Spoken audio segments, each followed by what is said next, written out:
What we're looking at here is a classic related rates problem. So related rates problems are word problems that are going to require us to use implicit differentiation to find the problem's solution. So what I do on a related rates problem is I start by kind of grabbing the information that they give us. So we've got the dirt is being deposited into a pile with this circular base, and the volume of that pile is being given by this formula here. So V equals, and one of the things I do is when I get, when you got this 3 on the bottom here, it's much better. Your brain likes it better if you see constants, numbers up front. So I slide that 1/3 to the front, and this is 1/3 R to the third. Then it tells us some information here. So we get the circumference of the base is increasing at a constant rate of 8 pi. So what you're going to start getting out of here are different rates, right? It's a related rates problem, so they're going to tell you some different rates. This is about how the circumference is changing, how the circumference is increasing. And so I would call that dc dt, because it's the anytime we talk about a rate, that's a derivative piece. So rates are kind of like an important word to look out for, and it's going to be with respect to time, and we're going to call it dc dt, and so that's going to equal 8 pi. And then it tells us the circumference of the base is 4 pi meters. So notice there's no rate there. That just is what our circumference value is. So out of there we get 4 pi. And then you're going to look and they're going to say, what is the rate of change of the volume? So this is when they're asking us to be able to come up with a rate of change. And here we're talking about the volume, so I would call that dV dt. That's what we're trying to find. Well, we know we have a volume equation up top, but that volume equation has radius inside it. So if you go to take the derivative of that equation right now, you're going to end up with dr dt's everywhere. And dr dt's do us absolutely no good because we've got values for circumferences. We've got dc dt and we've got just a value for the circumference c. So this is where you have to start doing the related rates, the related part of related rates. So how can I relate circumference and radius? Because I'd like to change that r into a c. Well, the circumference of a circle is 2 pi r. So now we have a formula that relates circumference and radius. And what we'll do from here is we're just going to solve that to get the radius by itself. So we'll divide by 2 pi, we'll divide by 2 pi, and now we know that the circumference over 2 pi is going to equal our radius. So now that we can relate radius and circumference, we can take and we can replace our radius with a circumference formula. So putting that together over here, we would get that our volume formula is now 1/3, and instead of r, we're going to plug in what we said r is equal to with the circumference. So c over 2 pi, and then that was to the third, so that whole chunk there is to the third. We've now got a formula that talks about V's, which we need to get our dV dt, and talks about C's, which is going to be helpful because then we can plug in our values. We're going to need to take the derivative of this, but before I take the derivative of something, I'm always going to look to clean it up, simplify it down if I can at all. So what I want to do here is I'm going to go ahead and cube this stuff inside here. And the way that works is you basically are going to distribute that cubed into everybody. So we end up with 1/3. This would be c cubed. And then on the bottom here, we would have 2 cubed and we would have pi cubed.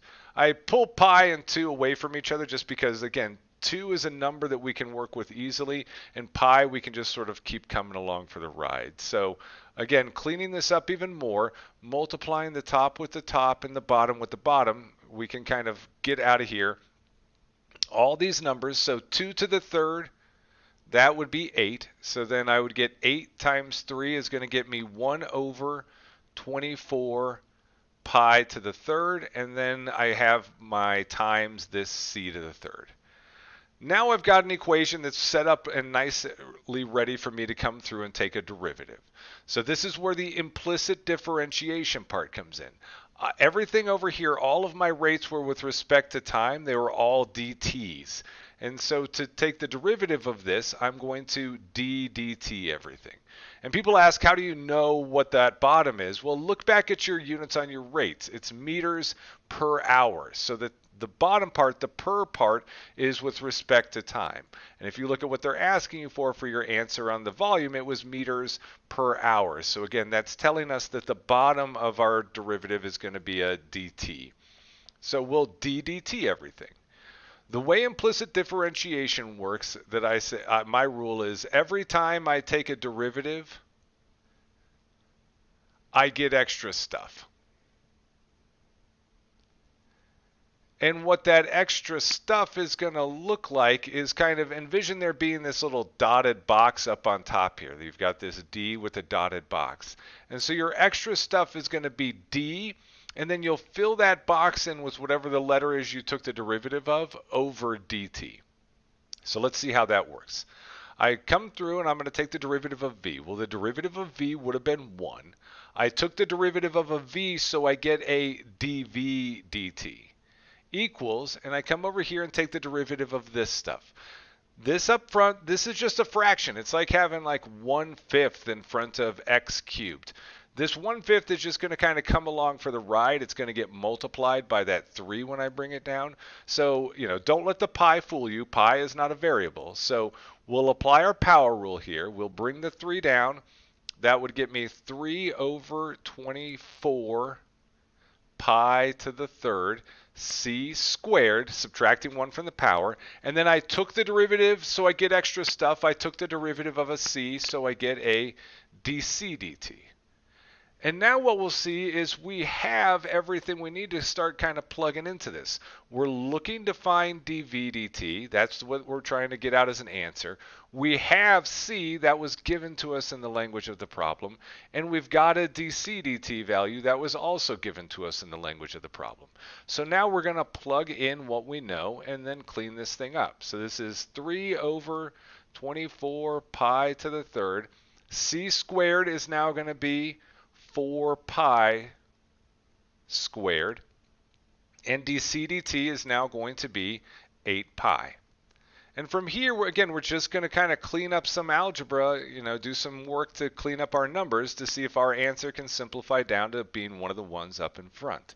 So I've got 3 on top, and again, distributing that power of 2 into everybody, I would get 4 squared, which is 16, and then pi squared, and then that's going to be times 8 pi, and then all of that is over 24 pi to the third.